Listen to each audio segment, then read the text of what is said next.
Hello friends, welcome to modern 24x7। स्वागत है आपका मॉडर्न 24x7 पे। आपका जो एलएलबी फर्स्ट सेमेस्टर का जो थर्ड पेपर है हिंदू लॉ, वो आज उसके हम एमसीक्यू देखेंगे जो कि परीक्षा की दृष्टि से काफ़ी महत्वपूर्ण रहने वाले हैं। तो आगरा यूनिवर्सिटी और अलीगढ़ राजा महेंद्र प्रताप राज्य विश्वविद्यालय अलीगढ़ यूनिवर्सिटी, आप लोगों के लिए ये सीरीज़ काफ़ी इंपॉर्टेंट रहने वाली है। ठीक है, तो पूरी सीरीज़ को देखिएगा। इससे पहले मैं constitution, law of India first और कॉन्ट्रैक्ट फर्स्ट के एमसीक्यू करा चुका हूँ।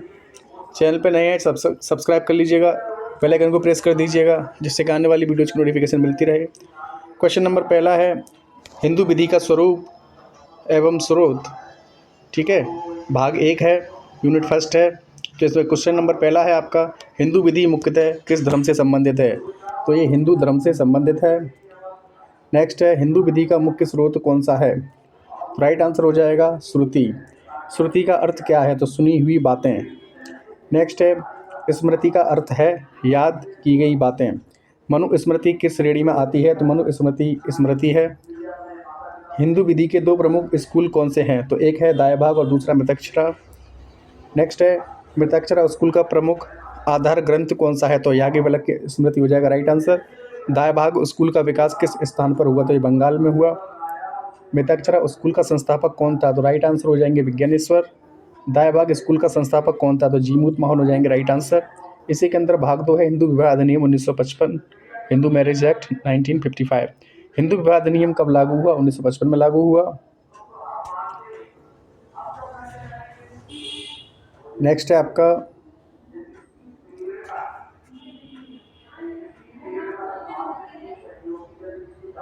हिंदू विवाह अधिनियम की धारा 5 संबंधित है विवाह की आवश्यक शर्तों से।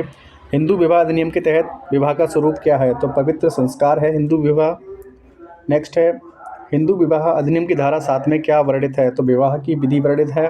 विवाह की एक आवश्यक शर्त है पक्षकारों का एक दूसरे से पति पत्नी के रूप में जीवित होना। हिंदू विवाह के लिए पुरुष की न्यूनतम आयु कितनी है? तो ये है 21 वर्ष। हिंदू विवाह के लिए महिला की न्यूनतम आयु कितनी है? तो ये 18 वर्ष। यदि विवाह की आवश्यक शर्तों का पालन नहीं किया गया तो विवाह शून्य होता है। धारा 11 संबंधित है शून्य विवाह से। धारा 12 संबंधित है शून्य योग्य विवाह से। यानी कि धारा 11 शून्य विवाह और धारा 11 शून्यकरणीय विवाह। भाग 3 है इसका, वैवाहिक अधिकारों की पुनर्स्थापना के अंतर्गत कुछ एमसीक्यू ये देख लेते हैं। धारा 9 संबंधित है वैवाहिक अधिकारों की पुनर्स्थापना। वैवाहिक अधिकारों की पुनर्स्थापना का अर्थ है साथ रहना प्रारंभ करना। पुनर्स्थापना का आदेश कौन जारी करता है? तो सिविल न्यायालय। पति पत्नी में से यदि कोई बिना उचित कारण के अलग हो जाए तो दूसरा पक्ष न्यायालय में धारा 9 के तहत याचिका दे सकता है। वैवाहिक अधिकारों की पुनर्स्थापना आदेश की अवहेलना के परिणाम वैवाहिक अधिकारों की पुनर्स्थापना आदेश की अवहेलना के परिणाम स्वरूप तलाक का आधार बन सकता है। नेक्स्ट है, न्यायिक पृथक्करण एवं तलाक के अंतर्गत कुछ एमसीक्यू। न्यायिक पृथक्करण का अर्थ है पति पत्नी का अलग रहना। तलाक का अर्थ है विवाह का स्थायी विघटन। हिंदू विवाह अधिनियम की धारा 13 भी संबंधित है आपसी सहमति से तलाक। नेक्स्ट है, हिंदू विवाह अधिनियम की धारा किससे संबंधित है? तो ये तलाक से संबंधित है। पति या पत्नी में से कोई भी तलाक का दावा कर सकता है एक दूसरे के खिलाफ। हिंदू विवाह अधिनियम के अंतर्गत व्यभिचार किस आधार पर आता है? राइट आंसर हो जाएगा तलाक। परित्याग डिजर्सन का अर्थ है पति या पत्नी का बिना कारण छोड़ देना। परित्यागी की न्यूनतम अवधि कितनी होनी चाहिए? तो राइट आंसर हो जाएगा 2 वर्ष।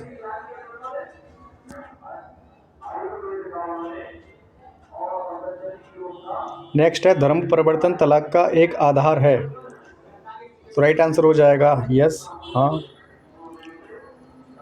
पति या पत्नी पागलपन से ग्रस्त हो तो तलाक का आधार बनता है। असाध्य कुष्ठ रोग भी एक तलाक का आधार है। यौन रोग का अर्थ है संचारित यौन रोग। यदि किसी व्यक्ति ने धार्मिक संन्यास ग्रहण कर लिया हो तो तलाक का आधार बन सकता है। आपसी सहमति से तलाक की धारा कौन सी है? तो यह है धारा 13B। आपसी सहमति से तलाक के लिए दोनों पक्षों को अलग रहना चाहिए 1 वर्ष तक। आपसी सहमति से तलाक में न्यायालय द्वारा दिया गया समय होता है 6 महीने का। आपसी सहमति से तलाक में याचिका कौन दायर करता है? तो दोनों मिलकर। आपसी सहमति से तलाक की कार्रवाई समाप्त होती है विवाह समाप्त होने पर। भरण पोषण की व्यवस्था किस धारा में है? तो धारा 24 और 25 में भरण पोषण की व्यवस्था है। मेंटेनेंस पेंडेंट लाइट का अर्थ है कार्रवाई के दौरान का भरण पोषण। धारा 24 संबंधित है लंबित कार्रवाई के दौरान भरण पोषण। धारा 25 संबंधित है स्थायी भरण पोषण से। भरण पोषण का आदेश कौन जारी करता है? तो न्यायालय जारी करता है। कौन भरण पोषण प्राप्त कर सकता है? तो दोनों में से कोई भी, ठीक है, पति पत्नी में से कोई भी। यदि पत्नी पुनर्विवाह कर लेती है तो भरण पोषण समाप्त हो जाएगा। परमानेंट एलिमनी का अर्थ है स्थायी भरण पोषण। भरण पोषण की राशि निर्धारित करते समय न्यायालय ध्यान रखता है दोनों की आय व स्थिति का। मेंटेनेंस पेंडेंट लाइट दिया जाता है कार्रवाई के दौरान। धारा 15 संबंधित है पुनर्विवाह से। तलाक के बाद पुनर्विवाह कब किया जा सकता है? तो अपील की अवधि समाप्त होने पर। यदि अपील लंबित हो तो पुनर्विवाह आपका अमान्य रहेगा। हिंदू विवाह अधिनियम का उद्देश्य है विवाह को कानूनी संरक्षण देना। हिंदू विवाह अधिनियम के तहत विवाह की पंजीकरण का प्रावधान है। यस। न्यायिक पृथक्करण से विवाह समाप्त नहीं होता। तलाक से विवाह स्थायी रूप से समाप्त हो जाता है। न्यायिक पृथक्करण की स्थिति में पति पत्नी अलग रह सकते हैं। तलाक के बाद पति पत्नी पुनर्विवाह कर सकते हैं। यदि कोई विवाह धोखे से कराया गया हो तो शून्य योग्य विवाह है, शून्य करणीय विवाह है। पति पत्नी में सहवास न होना तलाक का आधार हो सकता है। हिंदू विवाह अधिनियम का उद्देश्य है एक पत्नी प्रथा को बढ़ावा देना। यदि पति पत्नी दोनों मिलकर दोनों तलाक पर सहमत हों तो आपसी सहमति से तलाक हो जाता है। हिंदू विवाह अधिनियम के अनुसार विवाह का प्रकार है। विवाह क्या है? एक धार्मिक संस्कार है। विवाह के समय पक्षकारों की सहमति होनी चाहिए, स्वतंत्र सहमति होनी चाहिए। अन्य कानूनी प्रावधान है। हिंदू विवाह अधिनियम के केवल किन पर लागू होता है? तो हिंदू, बौद्ध, जैन और सिख पर लागू होता है। हिंदू विवाह अधिनियम की धारा 2 संबंधित है। ये कहाँ लागू होता है, ठीक है, किन किन पर लागू होता है उससे संबंधित है। विवाह की शून्यता कब होती है? तो ये देखिए किन किन पर लागू होता है। तो हिंदू, बौद्ध, जैन, सिख, ठीक है, ईसाई, मुस्लिम, पारसी, इनको छोड़कर। विवाह की शून्यता कब होती है? जब विवाह की आवश्यक शर्तें ना हों। पति पत्नी के बीच वैवाहिक अधिकार किस धारा में वर्णित है? धारा 9 में वर्णित है। विवाह को शून्य योग्य घोषित करने का अधिकार किसे है? तो न्यायालय को है। मिताक्षरा शब्द का अर्थ है, संक्षिप्त व्याख्या। दायभाग शब्द का अर्थ है संपत्ति का अधिकार। विवाह का अर्थ हिंदू कानून में जीवन भर का पवित्र बंधन है। हिंदू विवाह अधिनियम किस पर लागू नहीं होता? तो मुस्लिम पर लागू नहीं होता, बाकी सिख, जैन, बौद्ध, हिंदू इन सब पर लागू होता है। हिंदू विवाह अधिनियम के तहत कौन बहुविवाह नहीं कर सकता? तो पति बहुविवाह नहीं कर सकता। द्वविवाह अपराध है। यस, द्वविवाह अपराध है। द्वविवाह पर दंड किस अधिनियम में है? तो आईपीसी की धारा 494। द्वविवाह का अर्थ है दो विवाह। विवाह के बाद पुनर्विवाह तब तक अमान्य है जब तक तलाक न हो जाए। पति पत्नी में विश्वास का अभाव तलाक का आधार बन सकता है। तुलसीदास बीच आनंदी 1975 का मामला संबंधित था वैवाहिक अधिकारों की पुनर्स्थापना। सावित्री पांडे बीच प्रेमचंद्र पांडे मामला संबंधित है आपसी सहमति से तलाक। बिपिन चंद्र बीच प्रभावती मामला संबंधित है डिजर्सन परित्याग से। यदि कोई पक्ष भरण पोषण ना दे तो अदालत कार्रवाई कर सकती है। तलाक के बाद बच्चों की अभिरक्षा कस्टडी कौन तय करता है? तो न्यायालय तय करता है। हिंदू विवाह अधिनियम के अंतर्गत तलाक केवल न्यायालय द्वारा दिया जा सकता है। पति या पत्नी का जीवित ना होना तो ये शून्यकरण विवाह हो जाएगा, शून्य हो जाएगा, ठीक है। पति पत्नी के बीच वैवाहिक संबंध समाप्त होने के बाद वे पुनर्विवाह कर सकते हैं। हिंदू मैरिज एक्ट के अनुसार विवाह को मान्यता मिलती है जब विधि के अनुसार संपन्न हुआ हो। विवाह की शून्यता के बाद संतान का क्या होगा? अवैध नहीं मानी जाएगी संतान, ठीक है। तलाक की कार्रवाई के दौरान पति पत्नी अलग रह सकते हैं। भरण पोषण आदेश का उल्लंघन अपराध हो सकता है। हिंदू मैरिज एक्ट के अंतर्गत विवाह की मूल प्रकृति संस्कार है। विवाह की शून्यता का प्रभाव विवाह अमान्य माना जाता है। हिंदू विवाह अधिनियम का उद्देश्य क्या है? विवाह संस्था को कानूनी रूप से नियंत्रित करना। यूनिट 2 के कुछ क्वेश्चन है। अडॉप्शन शब्द का अर्थ है किसी बालक को गोद लेना।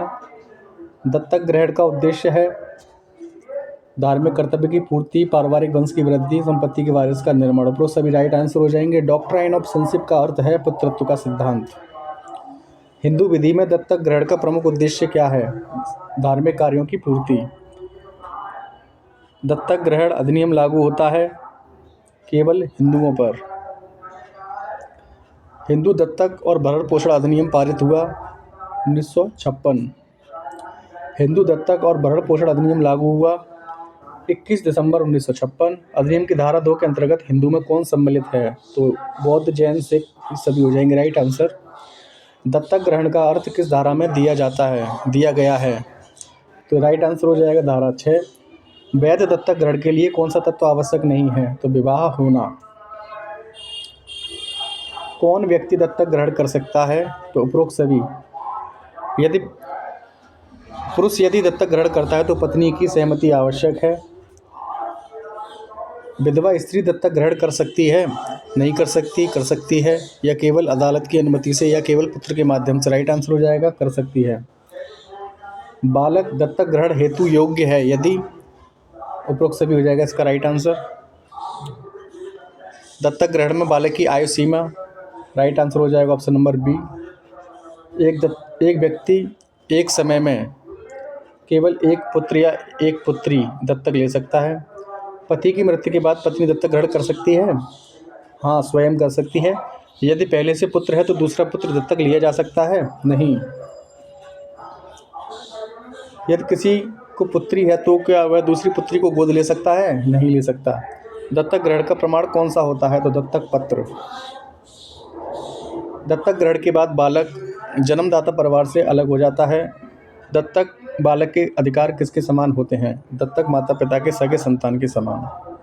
दत्तक ग्रहण के बाद जन्मदाता माता पिता से अधिकार समाप्त हो जाता है। दत्तक ग्रहण का प्रभाव किस धारा में वर्णित है? धारा 12। दत्तक ग्रहण अमान्य होने पर कोई वैधता नहीं रहती। मेंटेनेंस का अर्थ है भरण पोषण। मेंटेनेंस की परिभाषा दी गई है धारा 3B। मेंटेनेंस में क्या सम्मिलित है? तो भोजन, वस्त्र, निवास। उपरोक्त सभी हो जाएंगे राइट आंसर। कौन व्यक्ति मेंटेनेंस का दावा कर सकता है? सभी कर सकते हैं उपरोक्त में से। मेंटेनेंस का अधिकार किस अधिनियम में दिया गया है? तो ये दिया गया है Hindu adoption and maintenance act 1956।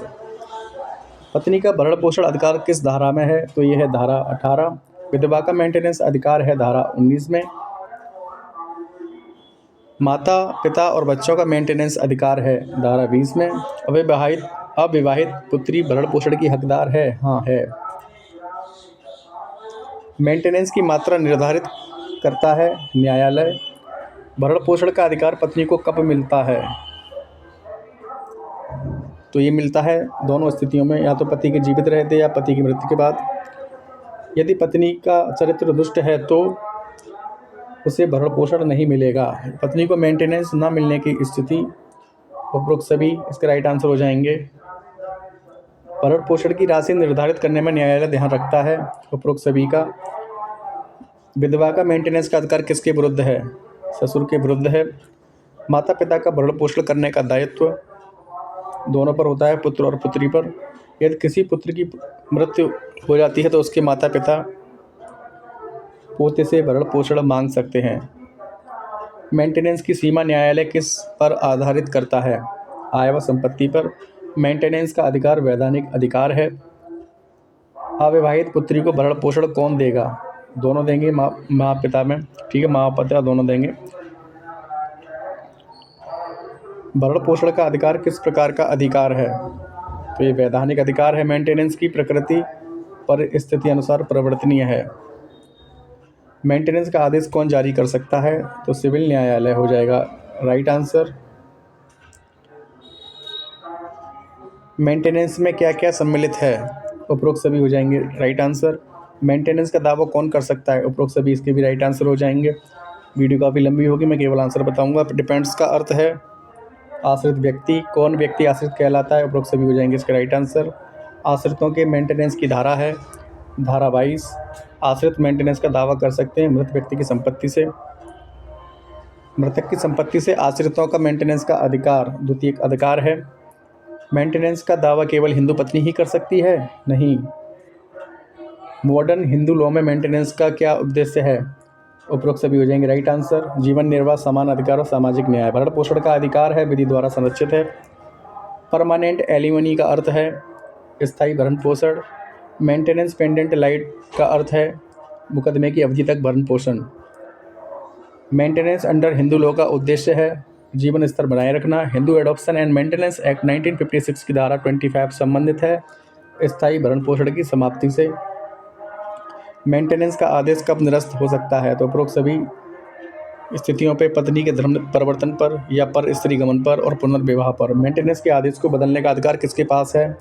न्यायालय के पास है। न्यायालय मेंटेनेंस की राशि कब तक बढ़ा सकता है? तो पर स्थिति बदलने पर। मेंटेनेंस का दावा कब नहीं किया जा सकता? तो अवैध संबंध होने पर, विवाह वैध न होने पर और स्वेच्छा से त्याग या उपरोक्त सभी हो जाएंगे राइट आंसर। कौन सा मामला मेंटेनेंस से संबंधित नहीं है? तो Keshavananda Bharati which state of Kerala, ये मूल अधिकार से संबंधित एक केस है, ठीक है। बाकी सारे मेंटेनेंस से संबंधित हैं। तो लाशमा बीच शेषा रेड्डी 1977 मामला संबंधित है विधवा के मेंटेनेंस अधिकार से। भगवान दत्त बीच कमला देवी मामला संबंधित है पति पत्नी के मेंटेनेंस से। मेंटेनेंस का आदेश कितने समय के लिए प्रभावी होता है? तो न्यायालय द्वारा संशोधन तक। Hindu adoption and maintenance act में कुल कितनी धाराएं हैं? तो टोटल 29 धाराएं हैं। इस अधिनियम का उद्देश्य क्या है? तो ये सामाजिक सुधार के लिए है। मेंटेनेंस का अधिकार कब से प्रभावी होता है? दावे की तिथि से। दत्तक बालक का जन्मदाता से संबंध समाप्त हो जाता है। यदि दत्तक बालक पहले से विवाहित हो तो क्या दत्तक ग्रहण अमान्य होगा? पति द्वारा पत्नी की अनुमति के दत्तक ग्रहण अमान्य है। पति द्वारा बिना पत्नी की अनुमति का अगर दत्तक ग्रहण होता है तो अमान्य होगा। विधवा द्वारा लिया गया दत्तक बालक पति का पुत्र माना जाएगा। मेंटेनेंस की देनदारी वैयक्तिक है। कौन सा संबंध मेंटेनेंस का हकदार नहीं है? तो पराया व्यक्ति। मेंटेनेंस की मांग न्यायालय में की जा सकती है? हाँ, सिविल न्यायालय में की जा सकती है। अडॉप्शन के बाद बालक का धर्म दत्तक पिता के समान होगा। अडॉप्टिव पेरेंट्स के अधिकार प्राकृतिक माता पिता के समान होंगे। अडॉप्शन के लिए धार्मिक संस्कार आवश्यक हैं? नहीं। अडॉप्शन पत्र का पंजीकरण वैधता को प्रमाणित करता है। अडॉप्शन के लिए मुख्य शर्त वास्तव में दत्तक ग्रहण होना चाहिए। बालक का धर्म यदि अलग है तो अडॉप्शन अमान्य है, वैध है, अडॉप्शन अनुमति आवश्यक है। तो अमान्य है अगर धर्म अलग है तो। एडॉप्टिव फादर की मृत्यु के बाद एडॉप्शन विधवा कर सकती है। एडॉप्शन का प्रभाव किस तिथि से होता है? तो ग्रहण की तिथि से। दत्तक ग्रहण के बाद संपत्ति के अधिकार जन्म सिद्ध पुत्र के समान होते हैं। एडॉप्शन का निरसन संभव है? नहीं। मेंटेनेंस का अर्थ विस्तृत रूप में ऑप्शन नंबर सी हो जाएगा इसका राइट आंसर। मेंटेनेंस का उद्देश्य इसका ऑप्शन नंबर ए हो जाएगा राइट आंसर। मेंटेनेंस केवल पुरुष पर लागू होता है? नहीं। हिंदू विधि में एडॉप्शन का आधार धर्म है।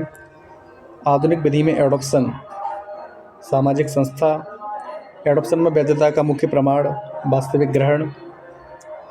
डॉक्ट्राइन ऑफ संशिप का मूल उद्देश्य है पुत्र को धार्मिक और पारिवारिक अधिकार देना। मेंटेनेंस का अधिकार समाप्त होता है उपरोक्त सभी स्थितियों पर।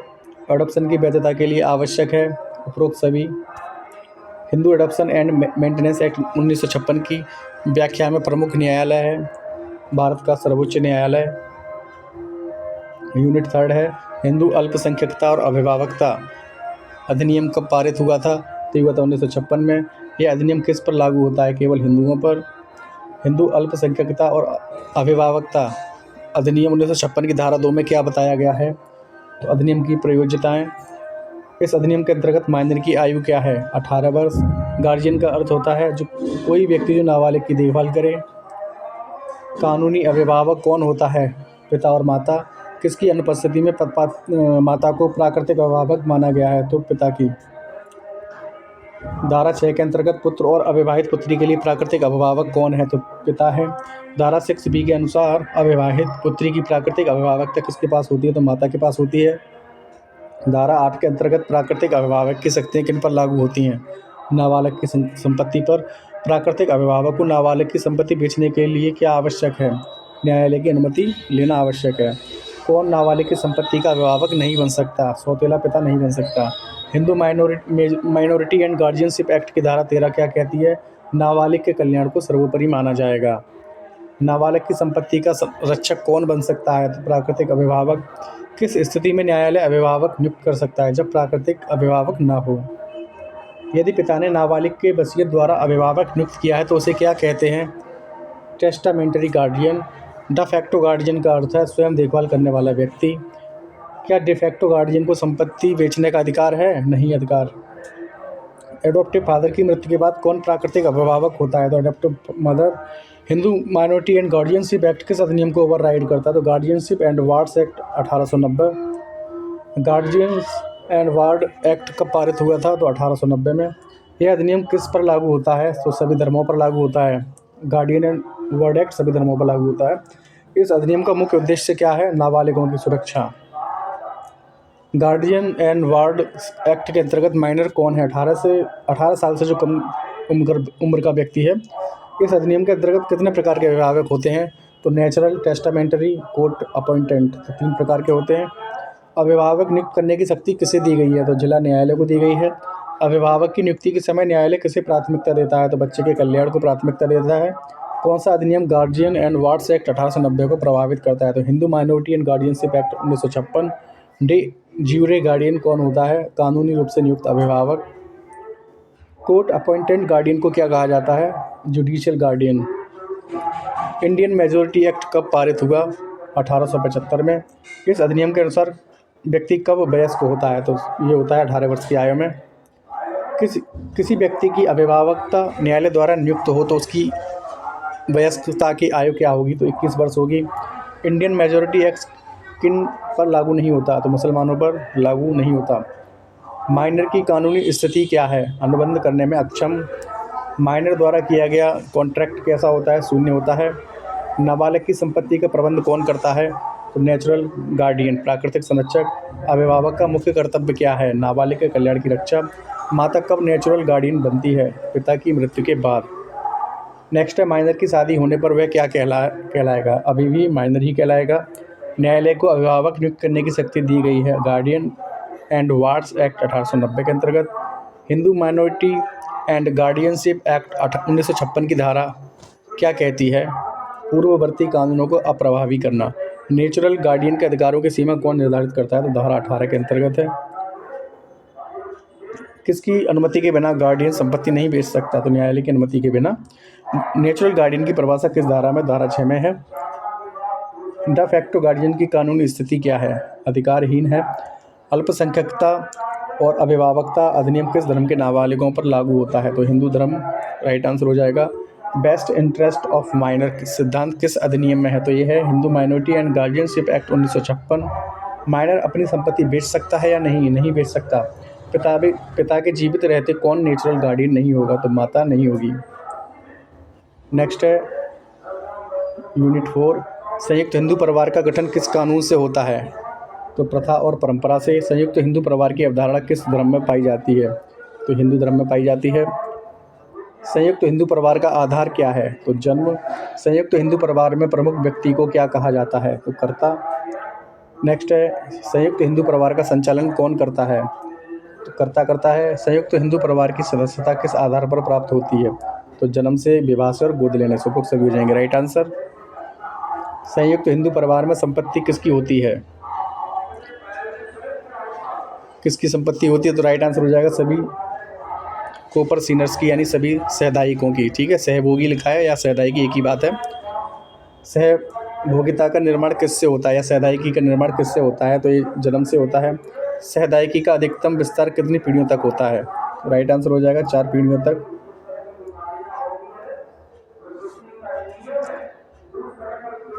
पिता, पुत्र, ठीक है, पौत्र और प्रपौत्र, ये 4 पीढ़ियाँ होती हैं। सहदायिकी के सदस्य को क्या कहा जाता है? तो राइट आंसर हो जाएगा सहभोगी। सहभोगिता में या सहदायिकी में कौन सम्मिलित होता है? तो ये सभी होते हैं। सहदायिकी में स्त्री सदस्य कब से शामिल हो सकती है? तो 2005 के संशोधन के बाद सहदायिकी का अधिकार कब समाप्त होता है? विभाजन होने पर सहदायिकी का अधिकार समाप्त हो जाता है। सहदायिकी का उद्गम कहाँ से हुआ है? तो ये हुआ है मिताक्षरा कानून से। दायभाग संप्रदाय में सहभागिता सहदायिकी कब बनती है? तो ये बनती है पिता की मृत्यु के बाद। संयुक्त परिवार में कौन कौन शामिल हो सकता है? तो सभी रक्त संबंधी। सहदायिकी संयुक्त परिवार का कौन सा भाग है? तो यह है उपसमूह। संयुक्त परिवार में महिला सदस्य शामिल होती है? हाँ, होती है। सहदायिकी में महिला सदस्य 2005 से पहले शामिल होती थी? नहीं, तब नहीं होती थी। संयुक्त परिवार में सहदायिकी का हिस्सा कौन रखता है? तो सहदायिक सदस्य। संयुक्त परिवार की संपत्ति को क्या कहा जाता है? तो ये कहा जाता है संयुक्त संपत्ति। जो संपत्ति पिता से विरासत में मिले उसे क्या कहा जाएगा? ये कहा जाएगा पैतृक संपत्ति। किसी सदस्य की स्वयं की कमाई से खरीदी गई संपत्ति कहलाती है स्व अर्जित संपत्ति। कौन सी संपत्ति विभाजन के बाद व्यक्तिगत हो जाती है? विभाजित हिस्सा। संयुक्त परिवार की संपत्ति का उपयोग कौन नियंत्रित करता है? तो कर्ता करता है। कर्ता का चयन कैसे होता है? सबसे वरिष्ठ पुरुष सदस्य से। कर्ता का मुख्य कार्य क्या है? तो उपरोक्त सभी हो जाएंगे राइट आंसर। परिवार चलाना, संपत्ति का मैनेजमेंट करना, विवाद निपटाना, सभी हो जाएंगे राइट आंसर। कर्ता का अधिकार कैसा होता है? तो प्रातिनिधिक अधिकार होता है। कर्ता को पारिवारिक व्यय के लिए क्या अधिकार हैं? स्वप्रेरित रूप से कर सकता है। कर्ता के निर्णय को चुनौती कौन दे सकता है? तो परिवार का कोई भी सदस्य चुनौती दे सकता है। यदि कर्ता महिला हो तो क्या वह कर्ता बन सकती है? हाँ, यदि वह सबसे वरिष्ठ सदस्य है तो बन सकती है। कर्ता की जिम्मेदारी क्या है? तो परिवार के ऋणों का भुगतान, बच्चों को शिक्षा, संपत्ति का संरक्षण, सभी उपरोक्त सभी हो जाएंगे राइट आंसर। पारिवारिक ऋण के लिए कौन उत्तरदायी होता है? तो सभी सहदायिकी या सभी सहयोगी। पवित्र ऋण या पवित्र पुनीत सिद्धांत किस पर लागू होता है? तो ये लागू होता है पुत्र पर। पवित्र ऋण की अवधारणा को किस अधिनियम ने समाप्त किया? तो ये समाप्त किया हिंदू उत्तराधिकार अधिनियम 1956 संशोधन 2005 में जो हुआ था। नेक्स्ट है अवैध ऋण की जिम्मेदारी किसकी नहीं होती? पुत्र की नहीं होती। पारिवारिक ऋण कब वैध माना जाता है? यदि वह परिवार की भलाई के लिए हो। मिताक्षरा और दायभाग का प्रमुख अंतर क्या है? मिताक्षरा में सहभागिता सहदायिकी जन्म से है, दायभाग में पिता की मृत्यु के बाद बनती है। हिंदू सहदायिकी संपत्ति पर अधिकार किसका होता है? तो सभी सहदायिकों का होता है। जॉइंट फैमिली प्रॉपर्टी में कौन भागीदार होते हैं? तो सभी सहदायिकी सदस्य होते हैं। सहदायिकी के विभाजन को क्या कहा जाता था? पार्टीशन, विभाजन। सहदायिकी का स्वभाव कैसा होता है? तो उत्तराधिकार आधारित। सेपरेट प्रॉपर्टी क्या है? जो संपत्ति व्यक्ति ने स्वयं अर्जित की है। क्या स्व अर्जित संपत्ति संयुक्त संपत्ति बन सकती है? हाँ, यदि स्वामी चाहे तो। संयुक्त हिंदू परिवार में न्यूनतम कितने सदस्य होते हैं? तो 2 सदस्य होते हैं। सहदायिकी के बिना संयुक्त परिवार संभव है? हाँ, संभव है। संयुक्त परिवार बिना सहदायिकी के भी रह सकता है? हाँ, रह सकता है। सहदायिक बिना संयुक्त परिवार की रह सकती है? सहदायिकी जो होती है बिना संयुक्त परिवार की रह सकती है? नहीं, बिना संयुक्त परिवार के सहदायिकी नहीं रह सकती। सहदायिकी संपत्ति का स्वामित्व किसके पास होता है? सामूहिक रूप से सहदायिकों के पास होता है। हिंदू सहदायिकी अधिनियम 2005 का उद्देश्य क्या था? पुत्रियों को समान अधिकार देना। लास्ट है यूनिट 5। संयुक्त हिंदू परिवार में विभाजन का अर्थ क्या है? संपत्ति का बंटवारा होना। विभाजन के बाद कौन व्यक्ति कापर सेंडर नहीं रहता, यानी सहदायिक नहीं रहता? तो जिसने हिस्सा ले लिया है। विभाजन की घोषणा किससे होती है? तो मौखिक कथन से भी हो सकती है। डीम्ड पार्टीशन से क्या तात्पर्य है? कल्पित विभाजन। डीम्ड पार्टीशन की अवधारणा कब लागू होती है? पिता की मृत्यु पर। किसी कॉपर सीनरी में विभाजन के बाद पुनः एक होने को क्या कहा जाता है? तो पुनर्मिलन। नेक्स्ट है पुनर्मिलन के लिए आवश्यक है सभी विभाजित सदस्यों की सहमति। पुनर्मिलन का उद्देश्य होता है परिवार का पुनः संयुक्त बनना। विभाजन को पुनः खोलने का कारण क्या हो सकता है? तो धोखा या भूल। स्त्री को विभाजन में भाग कब मिलता है? केवल हिंदू उत्तराधिकार अधिनियम 2005 के बाद। हिंदू उत्तराधिकार अधिनियम 1956 लागू हुआ 17 जून 1956 को। यह अधिनियम लागू होता है हिंदू, बौद्ध, जैन, सिख पर। यह अधिनियम किसे प्रतिस्थापित करता है? प्राचीन हिंदू विधि को। 1956 अधिनियम का मुख्य उद्देश्य था उत्तराधिकार के नियमों को समान बनाना। कॉर्पोरेशनरी प्रॉपर्टी का अर्थ है संयुक्त पारिवारिक संपत्ति। कॉर्पोरेशनरी में कौन सदस्य होता है? केवल पिता, पुत्र, पौत्र और प्रपौत्र। ठीक है, कॉर्पोरेशनरी यानी कि सहदायिकी। 2005 संशोधन से पहले कौन कॉर्पोरेशनर था?